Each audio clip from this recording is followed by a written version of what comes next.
नमस्कार दोस्तों, आप सभी लोगों का स्वागत है इंडियन डिस्कवरी 92 में। और आज मैं आया हुआ था सोनीपत, और सोनीपत पे आया हुआ हूँ सर। क्या नाम है सर अपने फार्म का? RD farms. RD farms. और सर एक बार सबसे पहले मैं चाहूँगा कि अपना पूरा नाम बताएं और फार्म का नाम बताएं और अपने फार्म की लोकेशन क्या है, फिर उसके बाद में हम आगे की डिटेल चालू करते हैं। मेरा नाम रवि कपूर है। मेरे फार्म का नाम आरडी फार्म्स है। ये सोनीपत के पास गन्नौर पड़ता है। गन्नौर में गांव है दतौली। तो दतौली में है मेरा फार्म। दतौली में। हाँ। तो सर आरडी का क्या मतलब है? आरडी रवि और धीरज।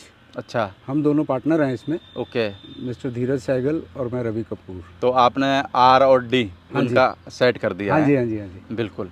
तो सर अगर बात करें अभी घोड़ा लाइन की, तो अपने फार्म पे कितने क्या घोड़े हैं? टोटल घोड़ों की बात करें तो अपने पास 2 घोड़ियाँ हैं। एक 2 दांत बच्चा है और एक ये नटराज है। और इनके 2 छोटे बच्चे हैं। 2 छोटे बच्चे हैं। एक घोड़ी ने अभी बच्चा दिया है 2 महीने पहले, बच्ची दी है। और एक बच्चा है, वो अबलक बच्चा है। अबलक वो है। भी मेरे फार्म पे पैदा हुआ था। तो अपने फार्म पे सर अभी तक कितने बच्चे आ गए? अपने फार्म पे 2 बच्चे आए हैं। 2 बच्चे आए हैं। हाँ जी। और सर अगर देखें लगभग कितना टाइमिंग अपने को इस घोड़ा लाइन में हो चुका है, यानी कि अभी घोड़े रखते हुए प्रेजेंट टाइम की? 16-17 महीने के करीब हुआ है। 16-17 महीने। हाँ जी। और उसमें अगर बात करें अभी अपने फार्म का सबसे मेन घोड़ा, अपने फार्म की शान, वो है नटराज। तो सर मैं जानना चाहूँगा नटराज घोड़े की डिटेल के बारे में। तो सबसे पहले मैं जानना चाहूँगा नटराज घोड़े का बाप कौन है? नटराज रुद्राक्ष का बच्चा है।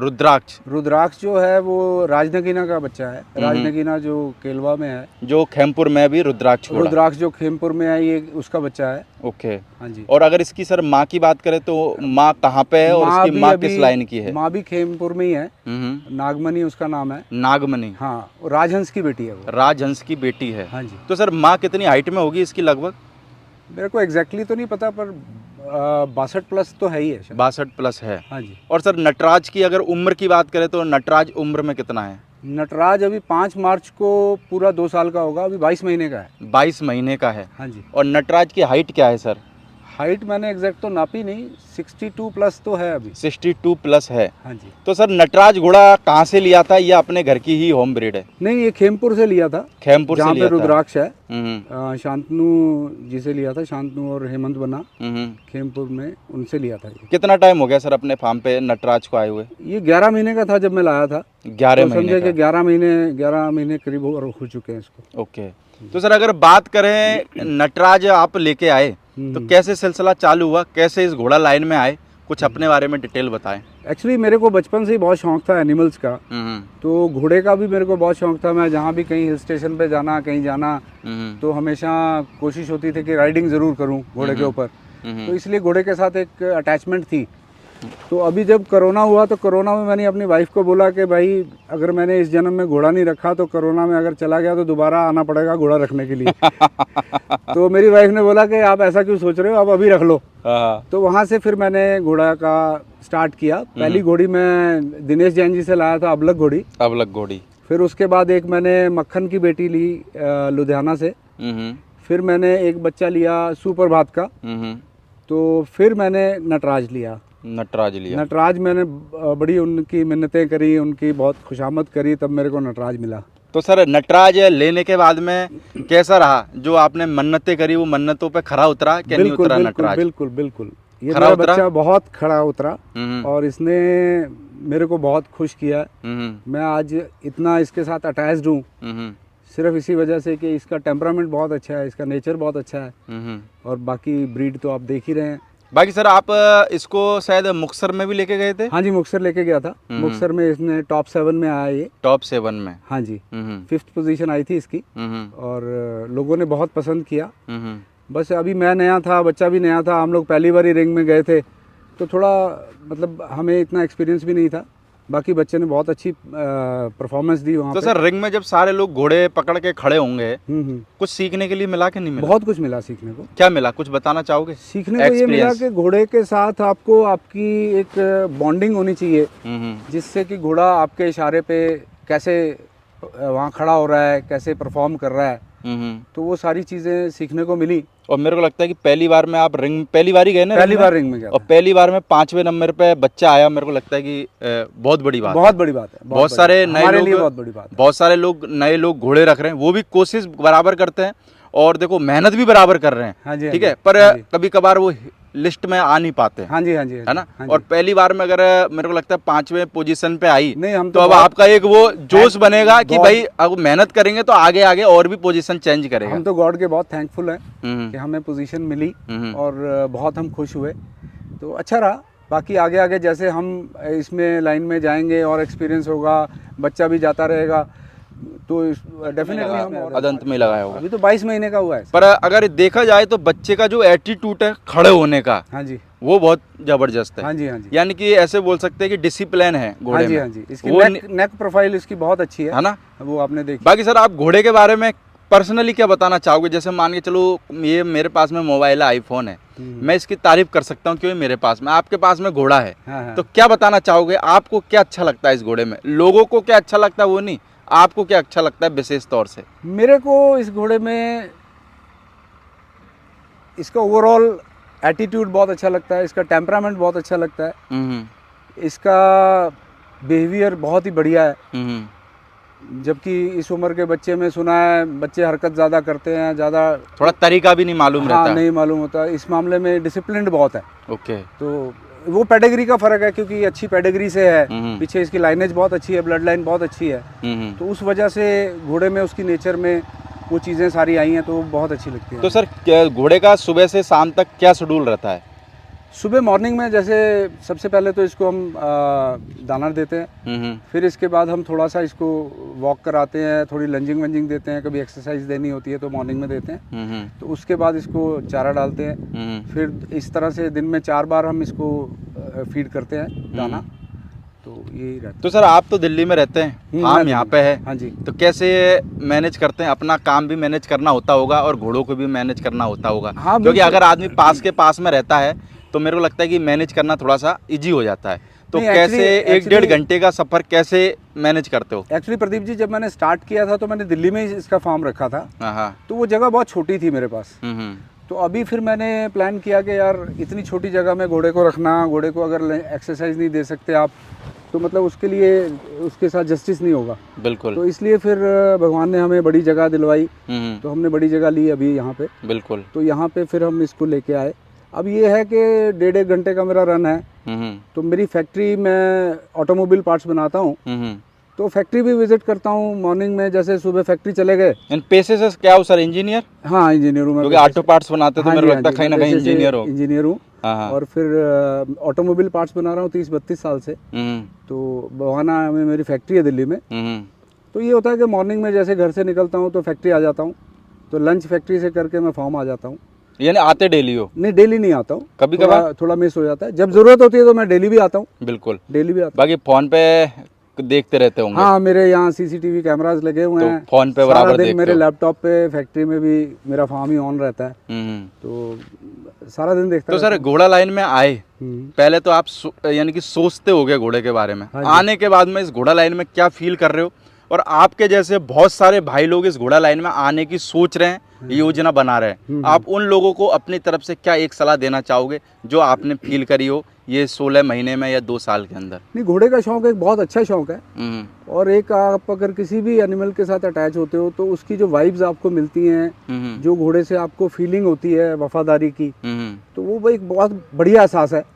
मतलब मैं तो ये बोलूँगा कि आप अगर हेल्थ वाइज भी कुछ आपके थोड़े बहुत छोटे मोटे इश्यूज हैं तो घोड़े के पास जाने से आप उसमें एनर्जी फील करते हो, तो उसमें भी बहुत इम्प्रूवमेंट होती है। बाकी नया आने में ये है कि इसमें हर तरह के लोग हैं। बिल्कुल। अगर कुछ ऐसे लोग हैं जो चीटिंग करते हैं, सुना है, तो अच्छे लोग भी बहुत ज़्यादा हैं। बिल्कुल। तो मेरे को बहुत अच्छे लोग मिले, बहुत अच्छे लोगों से मेरा वास्ता पड़ा। इस छोटे से पीरियड में मेरे को बहुत लोग नटराज की वजह से अब जानने भी लगे हैं, तो अच्छा लगता है, अच्छी फीलिंग होती है। और अच्छे लोग बहुत हैं, मगर हम ये कहें तो मेजॉरिटी में लोग अच्छे हैं। देखो, अच्छे और बुरे दोनों जगह रहते हैं। वो कभी कभार ऐसा भी होता है, अगर हम अच्छे हैं ना तो हमको सारे लोग अच्छे मिलेंगे, ये भी कह सकते हैं। और अगर हम बुरे हैं ना तो सारे लोग हमारे को उसी प्रवृत्ति के लोग मिलेंगे। ये अपने खुद के ऊपर भी डिपेंड रहता है कि हमको किस लोगों की संगत में जाना है। बिल्कुल बिल्कुल बिल्कुल, ये बात बिल्कुल आपकी सही है। और जैसा आदमी सोचता है वैसा आदमी पाता है। बिल्कुल। तो हमें तो अच्छे लोग ज़्यादा मेजॉरिटी में मिले। तो सर नटराज को आगे अब के बाद से आगे ले जाने की क्या तैयारी है और भविष्य के लिए नटराज को किस तरीके से तैयार करोगे? अभी नटराज जोधपुर शो के लिए तैयार कर रहा हूँ मैं इसको, जो कि 17-18 फरवरी को है। बिल्कुल। तो वहाँ का प्लानिंग है, फिर उसके बाद आगे देखेंगे। अभी तो बच्चा है और फिर उसके बाद जयपुर में लग रहा है शो हो रहा है 3-4-5 मार्च का है शायद है? हाँ जी हाँ जी हाँ जी। हाँ। तो उसमें भी प्लानिंग है ले जाने की। यानी कि अब ये कह सकते हैं कि नटराज जो देखने वाले लोग हैं उनको हर रिंग में दिख सकता है, दिखना चाहिए। तो सर अगर बात करें जैसे कि अभी मार्केट में जो नए लोग आ रहे हैं, जैसे आपने भी अपनी शुरुआत करी, तो छोटा सा हिंट में बताएं कि आपने जो शुरुआत करी वो कैसे करी, ये या आपको ऐसा शुरुआत करने के बाद में लगा हो कि नहीं मेरे को यार ऐसे नहीं ऐसे करनी चाहिए? प्रदीप जी, मैं ये बताऊं कि कोरोना के दौरान मैंने आपकी यूट्यूब बहुत ज़्यादा देखी। तो YouTube देखते देखते मैंने स्टडी भी किया, क्योंकि मेरे को घोड़े का शौक तो था पर घोड़े के बारे में ज़्यादा चीज़ें पता नहीं थी। बिल्कुल। तो जब मैंने YouTube देखी तो उसमें बहुत ज़्यादा एलेबोरेटेड मेरे को घोड़े के बारे में चीज़ें पता लगी, लोगों का पता चला, कुछ अच्छे लोगों से मेरी मैंने फ़ोन करना शुरू कर दिया, उन लोगों से मेरी बात होने लगी। तो फिर ऐसे करके मेरे को अच्छे लोग मिले और सबसे पहली घोड़ी मैं जैन साहब से लेके आया। जैन साहब से अबलग घोड़ी। बिल्कुल। तो मैं उनके फार्म पे गया तो मेरा स्टेबल भी नहीं बना हुआ था तब। तो मैंने उनको बोला कि जैन साहब आप मेरे को ये घोड़ी पसंद है। तो मैंने घोड़ी लेके उधर ही छोड़ दी। स्टेबल थे नहीं, क्या घोड़ी ली थी? नहीं थे स्टेबल्स। अच्छा। तो मैंने जैन साहब को बोला कि जैन साहब आप यहीं पे इसको रखो, मैं स्टेबल तैयार करता हूँ दिल्ली जाके। कितने टाइम में कर दिए थे सर? फिर मैंने 3-4 महीने लगे मेरे को स्टेबल तैयार करने में। 3-4 महीने मेरी घोड़ी जैन साहब ने ही संभाली। मैं उनका बहुत थैंकफुल हूँ। बिल्कुल। और फिर घोड़ी वहाँ से सुबर लाया था मैं उनके घोड़े से। अच्छा, गब्बन घोड़ी लाया? हाँ जी, गब्बन घोड़ी लाया था। बिल्कुल। तो फिर घोड़ी ने मेरे यहाँ आके बच्चा दिया। कितने दिन बाद दे दिया था सर? मैं इसको लाया था तकरीबन जून में। तो इसने बच्चा दिया मेरे पास नवंबर में। तो अबलग घोड़ी लाए थे, तो अबलग बच्चा आया। उनका स्टैलियन है बजरंग, उसका बच्चा है। और मेरे पास जितने भी एनिमल हैं ऑलमोस्ट सारे डीएनए। और मेरे को लगता है कि शायद दिनेश जी ने, जब से मैं पर्सनली उनको जानने लगा हूँ, 200-300 मरते हुए घोड़ों की जान बचा दी होगी। नहीं, बिल्कुल। वो एक मेरे को जो देखो बहुत सारे लोग होंगे, पर पर्सनली मैं जिसके बारे में जानता हूँ और जिसकी गारंटी ले सकता हूँ, वो रात के 2 बजे भी लोगों का फोन उठा के लोगों को सलाह देते हैं। सर अगर आप थोड़ा सा टाइम दे तो मैं छोटा सा एक्सपीरियंस अपना बिल्कुल बताओ ना सर, क्योंकि मैं इसलिए कह रहा हूँ क्योंकि मेरे को लोग जैसे होता है ना कि रिव्यू देते हैं, वो रिव्यू देते हैं, उस रिव्यू के आधार पे बता रहा हूँ, सुनी सुनाई बातों को मैं कभी नहीं बोलता। नहीं, मैं अपना एक्सपीरियंस बताता हूँ जैन साहब के साथ। जैन साहब की घोड़ी ने जब मेरे यहाँ बच्चा दिया तो तकरीबन 11:30 बजे इसने बच्चा दिया रात को। हाँ जी, बिल्कुल। तो सर्दियों के दिन थे, नवंबर के दिन थे। तो इसने जेर नहीं फेंकी थी। तो मेरे को जहाँ तक मैंने बचपन में गाय वाय रखी थी, तो मेरे को ये था कि जेर जल्दी फेंक देनी चाहिए जानवर को। तो मैं बहुत टेंशन में था कि जेर क्यों नहीं फेंकी, पर मैं अपने आप में रुक रहा था कि मैं अभी आधी रात को जैन साहब को कैसे फ़ोन करूं। बिल्कुल। पर फिर भी मैंने हार के 3 बजे करीब जैन साहब को फ़ोन किया, यानी कि सुबह के 3 बजे? रात के 3 बजे। रात के 3 बजे फ़ोन किया तो जैन साहब ने मेरे को बताया कि ये दवाई आप ले आओ। तो मैं केमिस्ट की दुकान पे गया, मैंने केमिस्ट की दुकान खुलवाई और खुलवा के मैंने वो दवाई दी। और दवाई देने के बाद मैं तो दोबारा फ़ोन नहीं किया। जैन साहब का मेरे को 4 बजे फिर फ़ोन आया, आपने दवाई दे दी? मैंने कहा हाँ जी दे दी। तब मैंने इमीडिएटली दवाई दी थी। उसके बाद फिर जैन साहब का मेरे को 5 बजे फिर फ़ोन आता है, क्या रहा जी? मैंने कहा जी घोड़ी अब बैठ रही है, थोड़ी जेर जो है खिसक रही है। तो तकरीबन फिर 8-8:30 बजे घोड़ी ने जेर फेंकी। और जैन साहब के उस दौरान मेरे को 3-4 फ़ोन आ गए कि मेरा कहना ये है कि शायद अगर मैं नहीं यहाँ सो रहा था तो जैन साहब भी वहाँ नहीं सो रहे थे। बिल्कुल। तो जैन साहब ने इतना मतलब किया, तो हैट्स ऑफ टू हिम कि मैंने उनके जैसा बंदा नहीं देखा। बिल्कुल। तो उन्होंने मेरी बहुत हेल्प करी और मैं उनको बहुत रिगार्ड करता हूँ, उनका बहुत तहे दिल से रिगार्ड करता हूँ। तो सर मैं एक चीज़ और पूछना चाहूँगा, जैसे अभी आप क्या करते हैं? मतलब जैसे अभी आप घोड़े के अलावा क्या अपना बिजनेस है? मेरी फैक्ट्री है, मैं ऑटोमोबाइल पार्ट्स बनाता हूँ। तो कैसे शुरुआत हुई कुछ अपने बारे में भी? आज से मैंने सोचा है आपके वीडियो से कुछ लोगों के बारे में भी जाना जाए, क्योंकि आज भी घोड़े लाइन में ऐसे भी बहुत सारे लोग हैं जो जीरो से हीरो बने। बहुत सी बार हम उनके घोड़े को तो दिखा देते हैं पर उनकी जीवनी नहीं दिखाते। तो मेरे को लगता है कि वो भी बहुत मोटिवेशन देती है। नहीं, मैं बताता हूँ आपको, मैं बेसिकली पंजाब से हूँ। बिल्कुल। लुधियाना से। मैंने इंजीनियरिंग करी। इंजीनियरिंग करने के बाद मैंने अपने पेरेंट्स को बोला कि मेरे को जॉब नहीं करना है, मेरे को बिजनेस करना है। और हमारी पूरी फैमिली में कोई बिजनेसमैन नहीं है। बिल्कुल। तो मैं दिल्ली आ गया। मेरे मामा की यहाँ पे एक ऑटोमोबाइल पार्ट्स की दुकान थी, कश्मीरी गेट में सप्लाई का काम था। तो उनके पास मैंने 3 साल ऑटोमोबाइल पार्ट्स का काम सीखा। और सीखने के बाद फिर मैंने 1988 में मैंने अपनी कुछ जो पैसे इकट्ठे किए हुए थे उनके साथ एक छोटा सा यूनिट लगाया। और उसके बाद भगवान ने बहुत कृपा करी, क्योंकि मेरा दिमाग ये था कि कुछ भी करना है तो मार्केट से हटके करना है, कुछ अलग करने का जज्बा अलग करने का। तो मैंने वहाँ बहुत मेहनत की और मैंने क्रॉस इंडस्ट्री में यूजे क्रॉसेस बनाते हैं हम गाड़ियों के, तो उस इंडस्ट्री में मैंने भगवान ने मेरे को बहुत अच्छा नाम दिया। आज आप दिल्ली के अंदर अगर किसी को भी पूछेंगे रवि कपूर, तो क्रॉस इंडस्ट्री में हर बंदा मेरे नाम से जानता है, चाहे मेरी फर्म से ना भी जानता हो, मेरे नाम से मेरे को जानता है। तो मेरी कोशिश हमेशा यही रही है कि जो भी काम किया जाए जुनून से किया जाए, जुनून और जोश से किया जाए तो सक्सेस मिलता है। बाकी घोड़े का जहाँ तक है, तो घोड़े का भी मैं ये समझता हूँ कि घोड़ा जो लोग जुनून से रखेंगे वो इसमें ज़रूर कामयाब होंगे, और घोड़ा भी उनको वापसी देगा और भगवान भी उनको बहुत अच्छा उसके ऊपर रिवार्ड वापस फल देगा। बिल्कुल। तो आप बहुत देखो, सीखना चाहे तो आदमी इस बात से बहुत कुछ सीख सकता है, और नहीं सीखने वालों के लिए ज्ञान की बात है। ठीक बात है ना? ठीक बात। चलो सर, बिल्कुल, बहुत बहुत आपका शुक्रिया, धन्यवाद कि आपने नटराज को लोगों को दिखाया, क्योंकि सारे लोग यहाँ आ पाएँ ये थोड़ा सा मुश्किल हो जाता है। नहीं, पर हम आपके पास आके घोड़े को दिखा दें ये थोड़ा सा आसान हो जाता है। प्रदीप जी, आपका भी बहुत बहुत शुक्रिया। बिल्कुल कि सर। मैंने आपसे मुक्तसर शो में बात करी थी, मैं आपसे मिला था तो आपने टाइम निकाला मेरे पास आए, इसके लिए आपका भी बहुत बहुत शुक्रिया। बिल्कुल, क्योंकि मीडिया तो आप ही बन रहे हैं। हम तो खुद भी फोटो खींचते तो हम शायद नहीं दिखा सकते थे इसको, पर जो आपके थ्रू, आपके चैनल के थ्रू हम इसको प्रेजेंट करेंगे लोगों को, तो डेफिनेटली आपका इसमें बहुत बड़ा रोल है।